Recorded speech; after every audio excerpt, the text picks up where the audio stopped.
مجھے وہ آدمی یاد آتا ہے جس نے اپنے ماں باپ کو قتل کر دیا۔ جب اسے سزا سنائی جانے لگی تو اس نے اس بنا پر رحم کی درخواست کی کہ وہ یتیم ہے۔ ہم کسی کمزور پر حملہ کرتے ہیں تو اپنے آپ کو وحشی نہیں کہتے، اور جب کوئی طاقتور ہم پر حملہ کرتا ہے تو ہم اس کو وحشی کہتے ہیں۔ چاند کو اپنا نشانہ بناؤ۔ یہ درست ہے کہ تمہارا تیر چاند تک نہیں پہنچ سکتا، لیکن تمہارا نشانہ سب سے اونچا نشانہ ضرور ہوگا۔ جدائی بعض اوقات دوستی میں رس گھول دیتی ہے اور اسے زیادہ میٹھا بنا دیتی ہے۔ زندگی کی مصیبتیں ہلکی کرنا چاہتے ہو تو زیادہ سے زیادہ مصروف و مشغول رہو۔ اگر اندھے کی رہنمائی اندھا کر رہا ہو تو دونوں گڑھے میں گرتے ہیں۔ اپنے آپ پر قابو حاصل کر لینا سب سے بڑی جیت ہے۔ ہر نقصان کی تلافی ہو سکتی ہے، لیکن اگر آزادی چھن جائے تو اس کا کوئی بدل نہیں۔ اگر تم جینا چاہتے ہو تو اپنے لیے کوئی کام نکالو۔ رستم و سہراب بن جانا آسان ہے، لیکن اپنے آپ پر قابو پانا بڑا مشکل ہے۔ جنہوں نے اپنے آپ پر قابو پایا انہوں نے دنیا میں بڑا نام پایا۔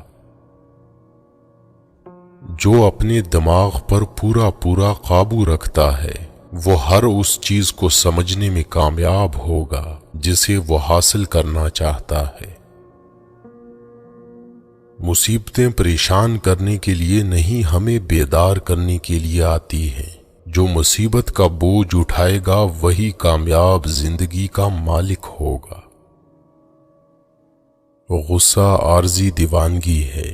غصے میں انسان دیوانہ ہو جاتا ہے اور وہ کچھ کر گزرتا ہے جو انسان کو نہیں کرنا چاہیے، جبکہ غرور دیوانگی سے کم نہیں۔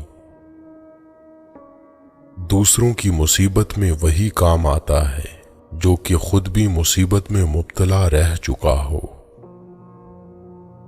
میں اس طرح زندگی گزارتا ہوں گویا آج کا دن میری زندگی کا پہلا دن ہے اور یہی آخری۔ اخلاق کو بلند کرنے کے لیے مذہب کی بڑی ضرورت ہے، کیونکہ مذہبی خیالات اخلاق پر زبردست اثر ڈالتے ہیں۔ حکمت ایک مبارک درخت ہے جو دل سے اگتا ہے اور زبان سے پھل دیتا ہے۔ اگر کوئی ماہر نفسیات یہ کہتا ہے کہ دکھ کوئی چیز نہیں ہے تو وہ لوگ جو ہمیں دکھ دیتے ہیں وہ کیا ہیں؟ اکثر لوگ عام طور پر ظاہر کو دیکھ کر اندازہ لگاتے ہیں اور باطن کو نہیں دیکھتے۔ لوگوں میں بصارت تو ہوتی ہے لیکن بصیرت بہت ہی کم لوگوں میں ہوتی ہے۔ میرے پاس ایک ہی چراغ ہے جس کی روشنی میں راستہ دیکھتا ہوں، اور وہ ہے تجربے کا چراغ۔ یہ دنیا مرنے والوں کے لیے ہے اور وہ دنیا جینے والوں کے لیے۔ مصروفیت اور اداسی کبھی ایک ساتھ نہیں رہتی۔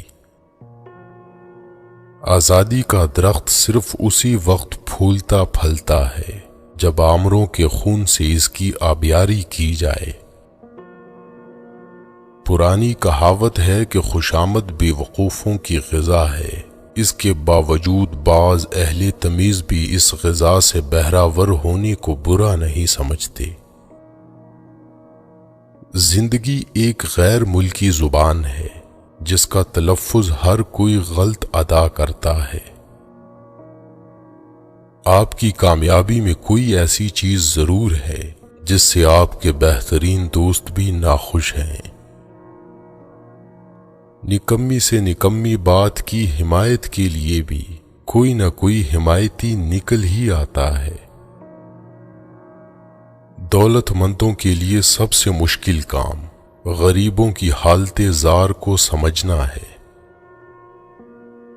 جہالت تکبر میں اضافہ کرتی ہے۔ جو شخص جتنا کم جانتا ہوگا اس میں تکبر اتنا ہی زیادہ ہوگا۔ اگر آپ کو اپنی عزت اور مقام کا خیال ہے تو اچھے لوگوں کے ساتھ رہیں، کیونکہ بری صحبت اختیار کرنے سے تنہا رہنا بہتر ہے۔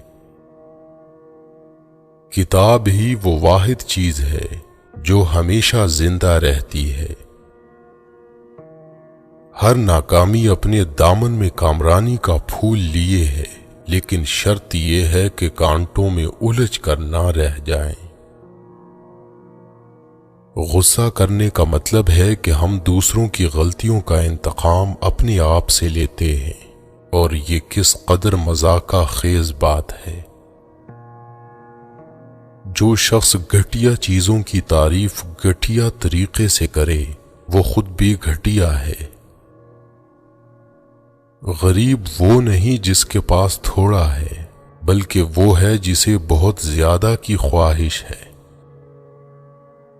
پرندے اپنے پنجوں کی وجہ سے پھنستے ہیں اور آدمی اپنی زبان کی وجہ سے۔ جو شخص اپنے آپ کو دوسروں سے زیادہ چالاک سمجھے گا وہ ضرور دھوکہ کھائے گا۔ جو دوست کو دھوکہ دیتا ہے وہ خدا کو بھی دھوکہ دے گا۔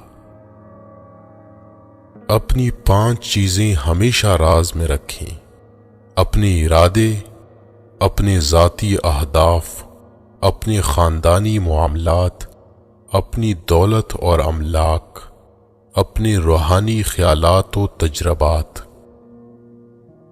ہر طرح کی آمریت بری ہے، لیکن ایسی آمریت بدترین ہے جسے آزادی کے لباس میں پیش کیا جائے۔ میرے خیال میں موت تکلیف دہ ہے، لیکن اتنی نہیں جتنی کہ زندگی۔ اگر دنیا میں ایک بھی محبت کرنے والا دل باقی نہ رہے تو آفتاب اپنی حرارت کھو بیٹھے۔ شہرت اگر بادل موت ہی حاصل ہو سکتی ہے تو مجھے اس کی ضرورت نہیں۔ ہر آدمی یہی سمجھتا ہے کہ موت صرف دوسروں کے لیے ہے۔ جانے والا ان لوگوں سے زیادہ خوش نصیب ہوتا ہے جنہیں وہ چھوڑ جاتا ہے۔ وقت جو کچھ دیتا ہے ایک دن وہ سب کچھ واپس لے بھی لیتا ہے۔ خدا نے غمزدہ لوگوں کے دکھ دور کرنے کا کام وقت کو سونپ رکھا ہے۔ عورتیں ایسی جھوٹ کو پسند کرتی ہیں جس میں ان کی تعریف ہو، لیکن وہ ایسی سچائی کو پسند نہیں کرتی جس میں ان کی تعریف نہ ہو۔ زیادہ بولنے والے کی بہت کم باتیں لوگوں کو یاد رہتی ہیں۔ کوئی آئینہ ایسا نہیں جس نے عورت سے کہا ہو کہ تو بدصورت ہے۔ کامیابی میں یہ خصوصیت ہے کہ یہ آدمی کے برے کاموں پر پردہ ڈال دیتی ہے۔ قدرت جانوروں کو بھی اپنے دوست پہچاننے کی سوجھ بوجھ دیتی ہے۔ عقل کی حد ہو سکتی ہے، لیکن بے عقلی کی کوئی حد نہیں۔ کوئی شیشہ انسان کی اتنی حقیقی تصویر نہیں کھینچ سکتا جتنی اس کی بات چیت۔ جس محبت کا تعلق صرف حسن سے ہو وہ زیادہ دیر تک قائم نہیں رہ سکتا۔ میں یقین کے ساتھ کہہ سکتا ہوں کہ صرف وہی قومیں غلامی کی زنجیروں میں جکڑی جا سکتی ہیں جو واقعی غلامی کی مستحق ہوں۔